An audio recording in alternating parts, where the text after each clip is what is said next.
Hello and welcome to the Hard to Handle Sports Podcast. This is episode number 79. My name's Ismael San Juan. Thank you so much for being here. John Madden has passed away. I am so sad. One of the greats, great coach, great commentator, video game icon. John Madden was a great. If you're an Oakland Raider fan, you know him. If you listen to any broadcast in the NFL from 2008 when he retired all the way to 1979 when he started, he was probably the best commentator to ever do it. That's how I know him the most personally. I'm a little young. I was born in I'm not that young. I'm getting old. My back hurts. I have sciatica. But I was born in 1995, so his coaching career was over. He had already won a Super Bowl. He had already retired. And he was already, in the middle part of his broadcasting career. So once I got into the NFL, he was in the tail end of his ABC stint. And I saw his whole time at NBC. And those Sunday Night Football games with John Madden and Al Michaels, that was great football. That was great commentary. I thoroughly enjoyed that. Sunday Night Football, it was always bittersweet because it meant that you were going to school on Monday. It meant the weekend was over. But usually those Sunday Night Football games always had the best matchups, or at least a marquee matchup. And John Madden and Al Michaels were, two of the best to ever do it, leading the commentary and making the game very fun, very entertaining. And the video games, I had some of my best times growing up as a child, playing Madden with the buddies, having fun, learning about football, playing through Madden. As I grew up in a Mexican household that wasn't really too much into football. It was mostly soccer, football. That was mostly what people watched in my household. So John Madden, through your commentaries, through your video games, I really learned a lot about football. I fell in love with the game. But once I got into football, I wanted to play it. I wanted to play the video game. I wanted to watch it all day long. Now I have a podcast where I talk about football. So I know John Madden definitely had an influence in me and my love for the sport. And he's just an icon. It's a sad, sad day. John Madden has passed away. And now he passed away, and I looked through his, statistics as a coach. Like I said, I was born in the 90s, so I'm very young per se for his coaching days with the Raiders. But man, if you look at his coaching career, at his coaching statistics, he never had a losing season. He got to the AFC Championship like 6-7 times. He lost it 5 times, which is sad, but he did get the Raiders to the Super Bowl. So just crazy stuff. He was a great coach, first head coach to get youngest head coach to get to 100 wins. And he did this when Tom Landry, Don Shula, Chuck Noll, and Bud Grant were coaching. So a lot of great names, a lot of names that everyone recognizes. If you're in the NFL circles, everyone's like, oh, Tom Landry, probably one of the best coaches of all time. Don Shula, like all these great head coaches. And John Madden was doing that in that era. That just goes to show the greatness of John Madden. But nevertheless, I think what most people are going to remember from him is his commentary. Like, he just had great bits. Once he passed away, once I found out about the news that he passed away, I quickly went to YouTube, looked at some of his best commentaries, and he just had a very soothing, very calm voice. I bet if John Madden had a podcast, it would be like a number one hit. It would be getting the most downloads. It would be getting shared. It would be getting clipped everywhere because he just has a great voice. That voice sounds amazing on the mic, and he's very charismatic. He would say a lot of stuff, boom, and all this stuff. He was just probably the best commentator of all time. Definitely the best one in the NFL, but he might be the best one to transcend any sport. And if you're a commentator for any sport, I'm pretty sure everyone knows about John Madden and the impact he's had. So today we start this podcast on a sad note. It must be done. R.I.P. John Madden. I hope you're in a better place now. It's crazy that the documentary about John Madden came out on Christmas Day, which is almost a week old now. If you guys didn't catch that, like myself, I didn't have time to watch it on Fox on Christmas Day. There is going to be a special showing on primetime. Fox is going to air it again this Thursday night. I believe 9 p.m. Eastern Time, 8 Central, 6 Pacific. You guys got to double check that, but I think I did see a tweet saying that Fox is going to re-air the Madden documentary at 9 p.m. Eastern Time. So make sure to watch it. I'm going to be tuning in. I got to see that documentary. I was kind of sad that I was kind of bummed that I didn't get to catch it on Christmas Day, but now I'm for surely gonna catch it this Thursday. But just wanted to pay my respects to John Madden for the impact that he had personally in my life, in my upbringing, in my upstart of my love for football, and just the impact he had in the game and on people overall. Just we lost a great guy today, and I hope he's in a better place. The Dolphins win their 7th straight game. They take care of the Saints on Monday Night Football. This was expected, especially after the Saints had been struck by COVID so hard throughout the week. We knew that they were going to be playing their 4th-string quarterback. They were missing a lot of key players. It was just a bad look. The Saints offense, who hasn't looked the same with Winston being hurt, being done for the season. Hill and Seaman hadn't been able to do it, and now they're both out. You're going to have to rely on your 4th-string quarterback. It was almost understood that the Dolphins were going to win, barring some type of meltdown, some type of miracle by the Saints. And that's exactly what happened. Everyone saw this coming. I saw the Dolphins defense getting picked up left and right everywhere in all my fantasy leagues. So it made sense. You see the Saints going through all these COVID troubles. Their offense already wasn't looking that good. It made sense. And it happened. The Dolphins had 8 sacks. They didn't let the Saints do anything. They could never get anything going, and the offense did just enough, or not just enough. The Saints couldn't get anything going. So honestly, the Dolphins offense didn't have to do anything. They still mustered 13 points. Waddle is a fucking beast. What a beast, man. Waddle, you are my hero. In my fantasy football league, just for a little bit for context, I was down like 16 points, and my opponent had Parker and I had Waddle, and I thought it was done. I'm a 2-time champion in that league. I was already conceding the match, and Waddle goes off. Parker drops a donut, and I'm going to the final. So shout out Waddle. Whew, he saves my ass. Shout out Waddle. Just gotta point that out. Also, he's now 2nd in the most receptions by a rookie, and he has a chance to break it. And everyone's gonna say, yeah, he has an extra game.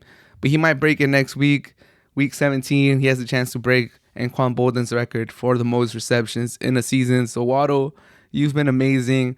There's been a lot of great rookies this last few years, even this year with Jamar Chase. So for Waddle to be standing out among all of those people, it just gives you a perspective of how good of a season he's having.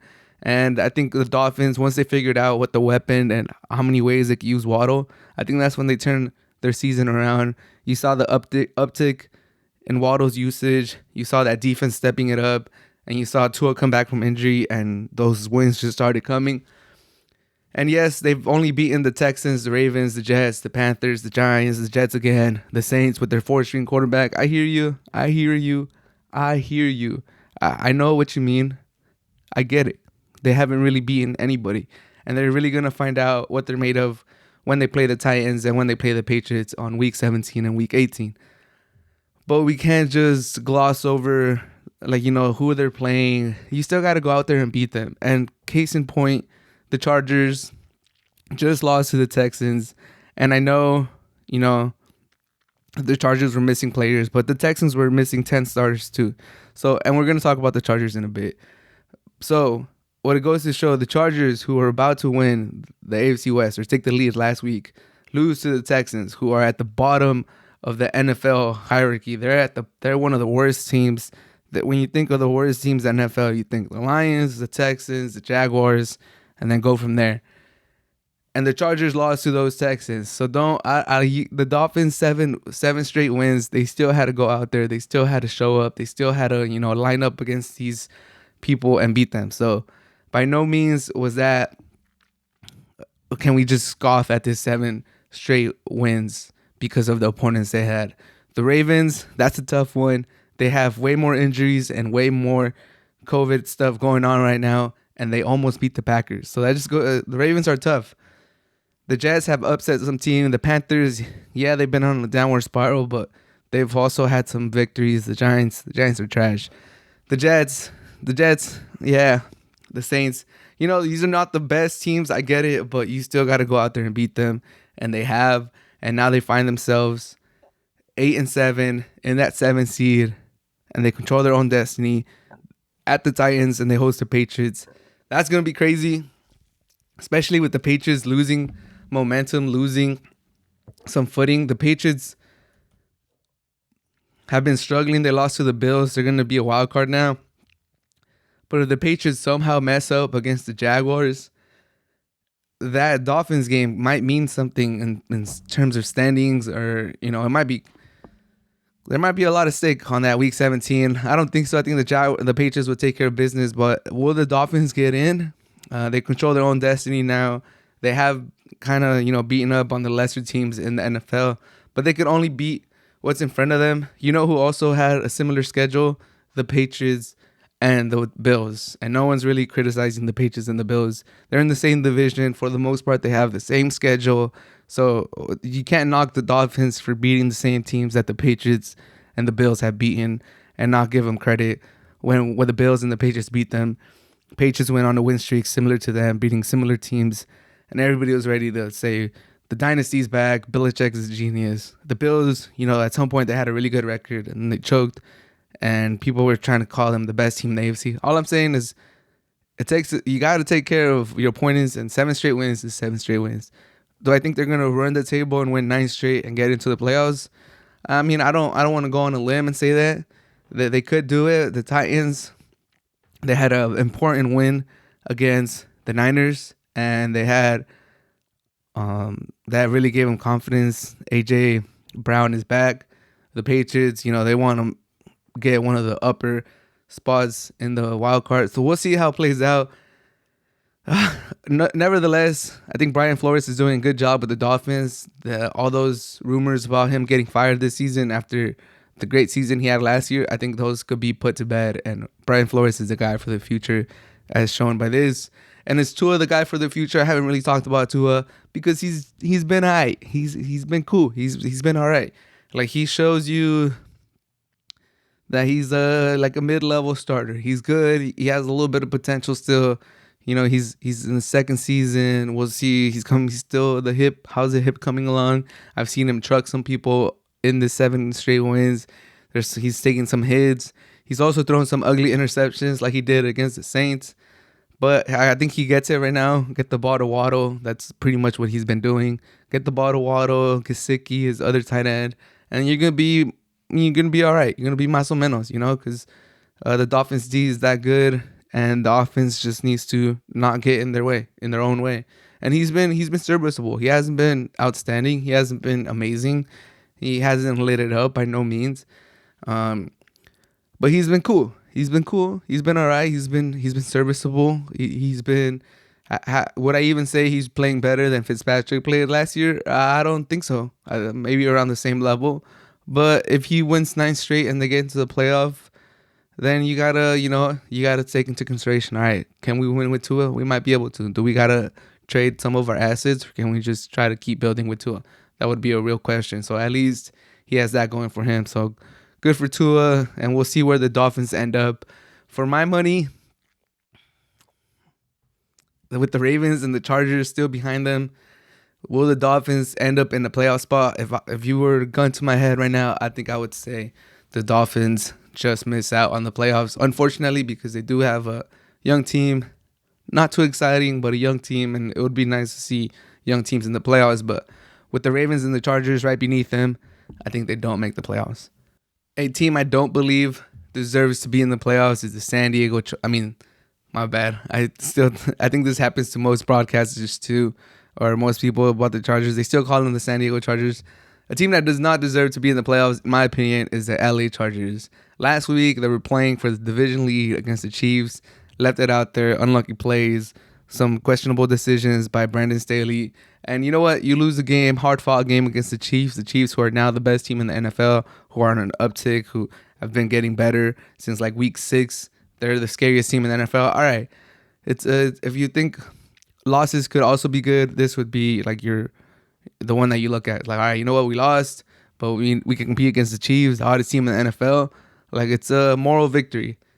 Losing to the Texans, who were missing 10 starters because they were gone with COVID. I know the Chargers were also down players, Bosa and, among others. They didn't have Eckler, but their backup running back put up numbers, and you still have Justin Herbert, who for my money, he's the best young quarterback other than Mahomes, ahead of even Josh Allen. And I know that's crazy because Josh Allen had finished third in MVP and he's great too. But for my money, Justin Herbert is he's elite. And he had some mistakes, but that defense is atrocious. They could not stop anything going. Rex Burkhead was going off on the Chargers. Rex Burkhead, New England running back cast off, who most people probably think he was out of the league. Went for over 100 yards, 2 touchdowns, was a fantasy star if you somehow thought about picking him up because he was going against the worst rush defense in the NFL. That was a big gamble. If anyone actually did that and you're listening to this, shout out to you for starting Burkhead. Even if you picked him up, even if you just picked him up and didn't have the guts to start him, still shout out to you because Rex Burkhead, come on. So if the Chargers can't stop the Texans who were 4-11 at that point, or 3-11. They're 3-11. They have 2 weeks left. They could end 6-11. They were 3-11 at that point. One of the worst teams in the NFL, competing for the number 1 pick in next year's draft, playing David Mills as their quarterback, who has not looked great. Anyone that plays the Texans, you think about picking up their defense. I did that going into this week because I knew I was going to be in the playoffs for fantasy. I picked up the Chargers defense 2 weeks ago. 2 or 3 weeks ago, I had them stashed on my bench because I'm like, all right, they're going to play the Texans and this is going to be a good matchup. And thankfully, this COVID thing happened. I mean, not thankfully, but thankfully I had the wherewithal to pick up the Dolphins defense and start them instead of the Chargers defense, because the Chargers defense gives you negative points on fantasy. And I know it's fantasy, but come on. How are you going to get negative points against the Texans? And it just shows that the Chargers have no depth. Tom Telesco has not built a great team. He needs to, I don't know. Is it time to move on from Tom Telesco? We got to really start talking about that. Brandon Staley, who was brought in as a defensive coordinator from the Rams, what is he doing? That defense has not been stellar. It seems like they can't stop anything. They're the worst defense on third down. They can't get off the field. Whew. And yeah, I don't think they deserve to go to the tournament. They're 8-7, same as the Raiders, same as the Ravens, same as the Dolphins. What's going on, Chargers? The Dolphins started 1-7 and they had to win 7 straight to get here. All right, props to them. Slow start. Props to them for turning it around. The Raiders, we know what the Raiders have gone through this season. Chucky and all the stuff that came out with his emos, you know, Henry Ruggs and their cornerback that got cut because he's wielding a gun. They've gone through a lot, and they're still right there, 8-7, and they play each other the last week of the season with probably playoffs at stakes, winning you're in type of scenario. It's like, how are the Chargers? The Ravens who lost all of their running backs, who lost their all-pro cornerback, they've been losing players like flies, are 8-7. They've played games without Lamar Jackson. They've started Josh Jackson. Whoever played, the quarterback from USD, who's been in the league for 17 years. All these things happening with the Ravens. They have the same wins as the Chargers. It's just a very disappointing season, and it would just be a tremendous failure on the Chargers' part if they don't make the playoffs in year 2 with Justin Herbert. And if they don't make the playoffs this year, I think it would just you just wonder, are the Chargers just able to build a team to go to the playoffs to win the championship? People like Justin Herbert, he's a great talent. You start as soon as you see him play in the NFL, as soon as you saw him start that game against the Chiefs on week 2 of the NFL season last year, and you saw that raw talent, that arm, you were like, okay, the Chargers got something. They got lucky. They got Rivers for 10 plus years, and now they're gonna have Herbert for 10 plus years again. And their championship window is gonna be open as long as they have Herbert. And I know it's young. Herbert's young. He's probably gonna keep getting better, and with him, they're gonna continue to be, a real threat every year. But if they don't make the playoffs this year, what a failure, man! What a failure! I'll be sick to my stomach if I was a Charger fans and the Chargers did not make the playoffs this year. It'll just start bringing PTSD. It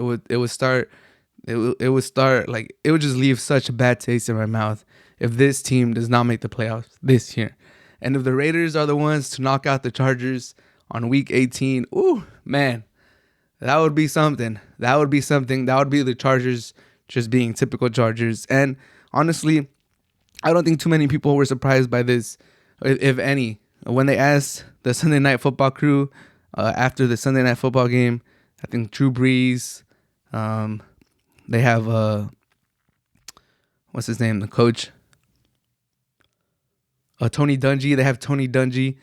And they asked them like what they thought about the Chargers losing to the Texans. And they were just like, Tony Dungy said it best. He's just like, it's just the Chargers being the Chargers. And that's facts, man. That's the Chargers being the Chargers. You expect this. So it is what it is. If you're a Charger fan, I'm sorry for you. But the Chargers need the Ravens to lose one of their games or for the Dolphins to lose one of their games. I do think that's a high possibility. I think that both of those things could happen, especially with the Ravens playing the Rams and the Dolphins still playing the Titans and the Patriots. So I think both of those could happen, not just one of them, but both of those could happen.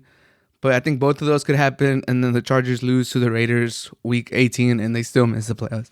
And I just don't think they deserve to make the playoffs, man. I think Brandon Staley needs to look at himself. I love his aggressiveness. I like the way he talks, but that defense is atrocious. Tom Telesco has not built a decent roster. Like, there might be time to get a new GM. And the Chargers just seem to be cursed. It's just the same old Chargers doing the same stuff every year, breaking their fans' heart.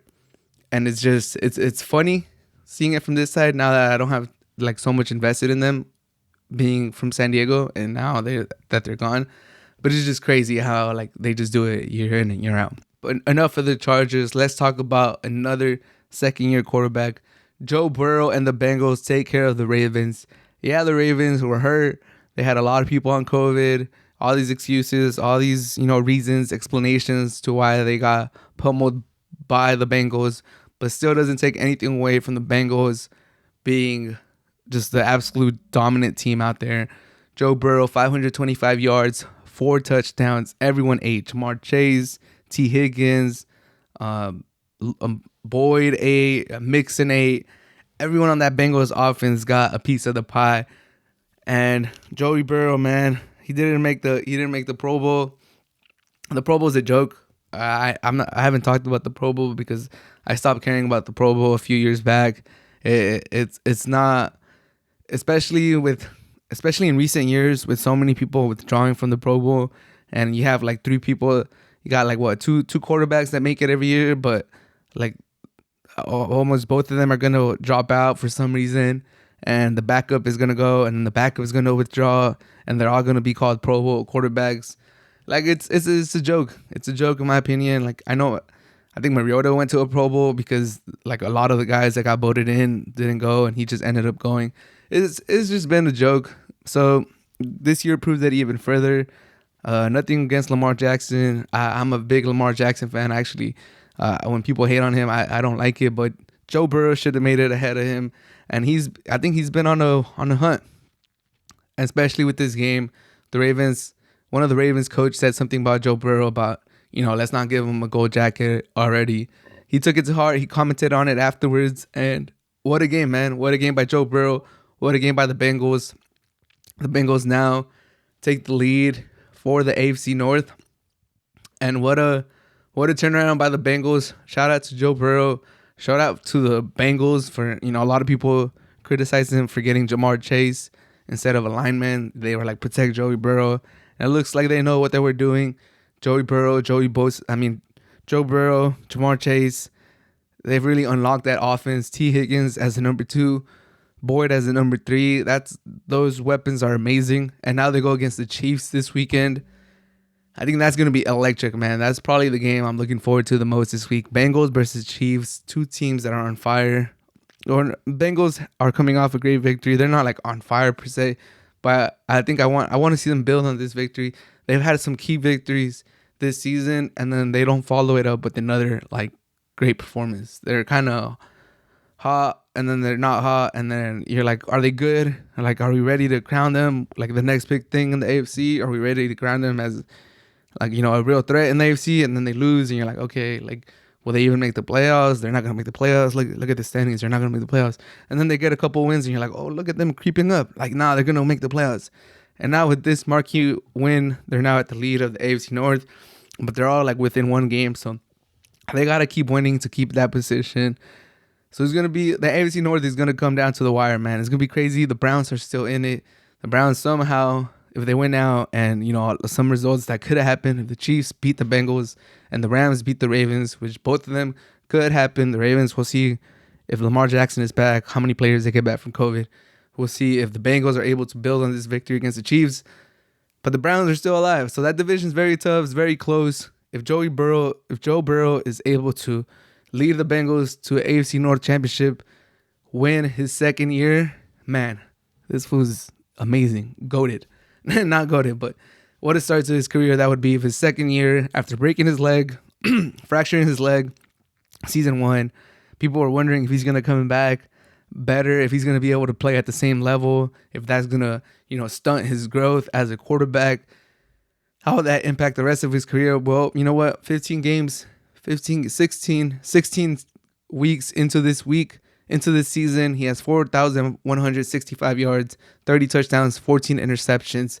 So an amazing season by any metric, any standard, QBR, quarterback rating, that ESPN QBR, any rating. He's been having a great season. Can he capitalize? Can he put another stamp on it by beating the hot Chiefs and Mahomes? That's going to be a great rivalry. Keep an eye on that one. Watch that game. And man, the Bengals, the way a lot of people before the season were talking about, I already talked about the Chargers, but just want to harp on it again. Two teams going into their second year with their second year quarterbacks who looked amazing, who had a lot of potential their first season. Burrow unfortunately got hurt. Chargers, he broke the record for most touchdowns by a rookie, looked amazing. The Chargers got all the hype before the season started. And the Bengals kind of got scolded at for drafting Jamar Chase. No one really had them making the playoffs. So if Joe Burrow is able to lead the Bengals to the playoffs, I mean, I think he overtakes Justin Herbert on this constant race that they're gonna have their whole career. Who was the best quarterback from that draft? A lot of people were crowning Justin Herbert already, including myself, last year for the season he had and the starts of this season. And he looks great. The Chargers have the nice uniforms.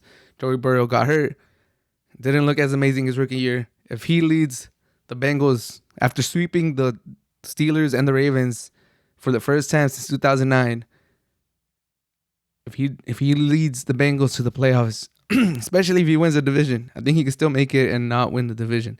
If he does that, man, Joey Burrow, I think overtakes Justin Herbert as the best quarterback in that draft class. He takes it back because he was the first overall pick, and Justin Herbert came out of nowhere. Don't want to, he still has a bright future. But I think for the time being, if the Bengals make the playoffs and the Chargers don't, or if he leads them to the divisional championship his second year, I think we got to start talking about Joey Burrow taking back that crown as the best quarterback from that draft. Liverpool dropped points. They lose to Leicester 1-0 today. And now there's a 6-point gap between City and Liverpool and Chelsea. And with the Africa Cup of Nations coming and Liverpool going to lose players like Mane, like Salah to the Africa Cup of Nations, you started thinking, is this title race over? Chelsea, who also haven't looked amazing, we're kind of teetering right now. And they're going to lose some players too. Obviously, City's going to lose some players too, but they have the most depth out of anyone. And they don't rely on a single player or single players like Liverpool do with Salah. Is this title race over, man? This season has already been kind of disappointing. I wanted it to be a 4-team race. I was excited about Ronaldo coming back. I was like, we're going to have United back. It's going to be Liverpool, City, Chelsea, duking it out all the way to the end. It's going to be great. It's going to be amazing. And it started off looking that way. And then Manchester United fell off. And you were like, okay, we could have seen this coming. They need a better coach. They need to revamp that team. But now with Chelsea teetering, Liverpool losing today to Leicester, is this it? Is it over? Like, it feels like it's over. City play tomorrow and they could win and they'll get to 19 points, or probably today by the time you listen to this. The game might be over by the time you guys watch this. So they might be a 9-point lead with one more game played, but still just the fact that it's 9 points is like, are they going to come back from 9 points? I know we're barely over Boxing Day, but it kind of feels like the title race is over, man. It kind of feels like the season, we're just playing for Champions League spots and Europa League spots, and the relegation race is always cool. But the title race, man, I thought this was Chelsea revamped themselves with Lukaku, and Liverpool were going to come back stronger, not having so many injuries last year, and even United and City were obviously going to be there. And, man, if City wins tomorrow or today, or if maybe they already won, or maybe they lost, and it'll keep it as, it'll tighten up the race. But, like, is this, someone tell me something to make me feel like this title race is not decided already. Like, tell me something. Like, no, they're bound to drop points. But they play Arsenal on the first. So Arsenal, who's been on a hot streak, they just put 5 on Norwich. I believe they put 5 on Norwich. So they've been killing the bad teams. Like, it's time for Arsenal to, if they really want to claim themselves to be an important team, to claim that they're back, they got to start beating some of these bigger teams. So what better chance than to beat City on the 1st or on the 3rd of January? That would really tighten up the race. So I'm an Arsenal fan as a neutral, as a Wolves fan, and as someone that just wants to see a competitive race. I'm an Arsenal fan for that matchup. City, Arsenal. I'm an Arsenal fan. I want them to win. I want them to tighten up the race. But man, is there any other hope? Like, if Arsenal doesn't win, if City takes care of business tomorrow, like, what can we say? Like, Liverpool is bound, I believe, to drop points during the Africa Cup of Nations. I think it's inevitable. Even if they just tie, I don't think they're going to win all their games. I don't think that's any... If people have something against that, like, they're losing their best players, man. Like, it only makes sense that they're going to drop a couple points. But it is what it is, man. All the 5 leagues, it looks like everyone... Real Madrid, it looks like they might run away with it. Bayern, and now City, like... We might just have Champions League this year. That might be the only thing really competitive, because it looks like the leagues might be decided. And it's sad. It's December 28th, and it feels like December 28th, December 29th, and it feels like the league has already been decided for most of these leagues. And the Premier League, which was super hyped up, especially by myself, I thought this was going to be one of the best seasons ever. And if City end up winning and it's not close, like, if I check back at the end of January and it's like, okay, it's like a 7-8 point lead now. It's like a 9 point lead because Liverpool dropped points because they lost Salah, and Chelsea couldn't, steer the ship. Like, it's going to be a very disappointing season. But obviously, I'm curious to hear everyone's ideas, everyone's point of view. Like, someone give me hope for this title race not being over. I hope it's not over, and I want to see a close race. But it just feels like, with the Africa Cup of Nations and Liverpool losing Salah and Mane, and Chelsea not playing the best, and they're going to lose, some players too. Like, it just feels like it's over. But that should do it for this episode of the Hard to Handle Sports Podcast, episode 79. If you made it to the end, as always, thank you so much. Appreciate you. Make sure to subscribe to the channel on YouTube, on whatever you listen to podcasts on, Apple Music, Amazon Music, Spotify, whatever you listen to it. Subscribe, download the episode. Thank you so much. Have a great rest of your day. And Happy New Year. Hope you had a Merry Christmas.